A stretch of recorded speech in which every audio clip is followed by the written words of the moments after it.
नमस्कार, जोहार। आप देख रहे हैं एचएनएन न्यूज। मैं हूं निशा मिश्रा, हमेशा की तरह आपके साथ। घाटशिला उपचुनाव को लेकर लगातार एचएनएन की टीम घाटशिला में बनी हुई है और अब महज कुछ दिन रह गए हैं उपचुनाव को लेकर। इस वक्त हम जेएन पैलेस में हैं।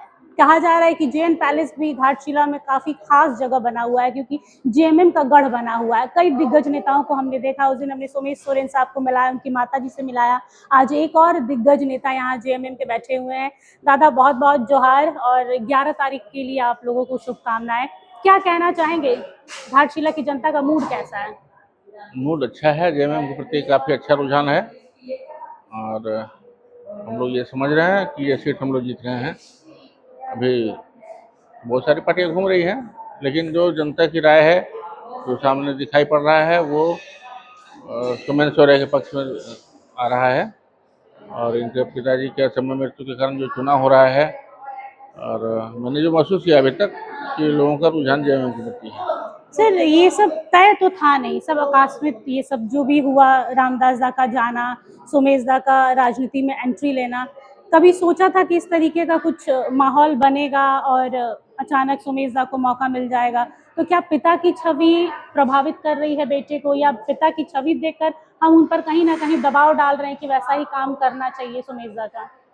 नहीं, ऐसा कुछ नहीं। देखिए, ये तो असमय मौत हुई और इसको हम लोग दुर्भाग्य ही कहेंगे। ये मिड टर्म चुनाव है और असमय मृत्यु हो गई रामदास दा की, जिसके कारण से सीट खाली हो गया और चुनाव में हम लोग आना पड़ा। ये सीट यहाँ के लोगों ने पहले चुनाव जिताया था यहाँ रामदास जी को, लेकिन उनकी असमय मृत्यु हो गई, जिसके कारण चुनाव में हम लोग आए हैं। और इसको इसको दुर्भाग्य ही मानते हैं, क्योंकि यहाँ की जनता ने तो 5 साल उनको चुना था, 5 साल के लिए चुना था, लेकिन ये ईश्वर को कुछ और मंजूर था। अब इस कारण से जो चुनाव हो रहा है, तो उसमें क्योंकि एक पारिवारिक स्थिति और सोमेन सोरेन जिस परिवेश से पले बढ़े हैं, उसके साथ साथ काफ़ी शिक्षित हैं, इंजीनियरिंग का छात्र रहे हैं, तो स्थिति ऐसी बन गई कि अचानक से इनको राजनीतिक क्षेत्र में आना पड़ा। ऐसे राजनीतिक परिवार से जुड़े रहे, लेकिन समय पिता की मृत्यु के बाद इनको चुनाव में आना पड़ा और जनता का सहयोग भी इनको मिल रहा है, लोगों का रुझान इनके प्रति है और ये चुनाव जीतेंगे। बीते दिनों हमने देखा था मूसाबनी में सीएम सोरेन आए थे प्रचार के लिए, उसके बाद गालूडी में कल्पना सोरेन आई। उनके आने से इस पूरे प्रचार प्रसार में क्या प्रभाव पड़ेगा? क्या लोगों को लगेगा कि हाँ, सीएम सोरेन का हाथ सोमेश सोरेन जी पर है, या सोमेश सोरेन जी उस हिसाब से काम कर पाएंगे? क्योंकि घाटशिला की जनता से जब हमने बात किया तो कई कमियां भी गिनवाई गई। ऐसा नहीं है कि अच्छा नहीं बोला। कुछ एक लोग थे जो एकदम आंख बंद करके एकदम ब्लाइंडली जेएमएम पर भरोसा कर रहे हैं कि यहाँ पर जेएमएम ही आएगी, जेएमएम ही इस घाटशिला के लिए सही कैंडिडेट लेकर आई है। लेकिन कुछ एक लोगों की शिकायतें थी कि जैसे सड़कों को लेकर, कि जैसे चुनाव आता है मंत्री जी सड़क बनवाने लगते हैं, चुनाव खत्म होने के बाद फिर सड़कें टूट जाएंगी। तो कोई ऐसा भरोसा आप दे सकते हैं कि घाटशिला की जनता को कि सोमेश सोरेन के आने के बाद कायाकल्प होगा, घाटशिला का कुछ बदलेगा? और देखिए, विकास निरंतर चलने वाली प्रक्रिया है और किसी भी क्षेत्र में कोई ये दावे के साथ नहीं कर सकता कि हम 100% समस्या का समाधान हो गया है। समस्याएं आती हैं, उसका निदान होता है और प्रायोरिटी के आधार पर जिन समस्याओं की जितनी ज़्यादा ज़रूरत हुआ तो पहले हुआ, थोड़ा अगर कम जरूरी हुआ तो थोड़ा विलम्ब से हुआ, लेकिन विकास निरंतर चलने की प्रक्रिया है और कभी इसका अंत नहीं है।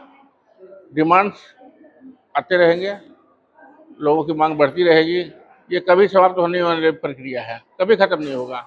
चाहे आप स्वर्ग बना दीजिए तो भी कुछ ना कुछ कमी रहेगी और ये मानवीय प्रवृत्ति है कि कोई 100% कभी खुश नहीं होता व्यक्ति। और आम मतदाताओं में ये देखा जाता है कि 100% तो मतदाता किसी एक के पक्ष में होता नहीं है। कुछ समर्थक होते हैं, कुछ विरोधी होते हैं, कुछ न्यूट्रल लोग होते हैं, लेकिन आमतौर पर जो देखा जाता है बहुमत किसके साथ है, तो आज के दिन में बहुमत जेएमएम के साथ है। और चूंकि चुनाव पूर्व जो घोषणाएं थी हम लोगों की, बहुत सारी योजनाओं पर काम हुआ, अच्छा काम हुआ और हम लोग कह सकते हैं कि हेमंत सोरेन जी के नेतृत्व में राज्य में बेहतर काम हो रहा है, चाहे वो महिलाओं के लिए हो, छात्राओं के लिए हो या अन्य क्षेत्रों में। आप देखेंगे सभी क्षेत्रों में करीब करीब संतोषजनक की स्थिति है, तो मांगे आती रहेंगी, पूरा होता रहेगा। सर, विपक्ष लगातार कह रहा है कि जेएमएम का एक ही मुद्दा है, मैया योजना के दम पर घाटशिला में चुनाव लड़ रहे हैं। कुछ ऐसी मूलभूत सुविधाएं जो आप लोगों ने घाटशिला की जनता को दी है और उसी बेसिस पर आज आप लोग सड़कों पर उतर रहे हैं कि भाई हमने ये आपके लिए किया है, इस बलबूते पर हम आपसे हक से मांग रहे हैं कि ईवीएम में 2 नंबर दबाइए। देखिए, मैया सम्मान योजना पूरे राज्य के लिए था, केवल घाटशिला के लिए नहीं था। पूरे राज्य की महिलाओं को सम्मान मिला, आज भी लागू है। और ऐसा नहीं है केवल मैया सम्मान योजना है, बहुत सारी योजनाएं हैं, जन कल्याणकारी बहुत सारी योजनाएं हैं। जैसे छात्राओं के लिए उनके शिक्षा के लिए व्यवस्था की गई है।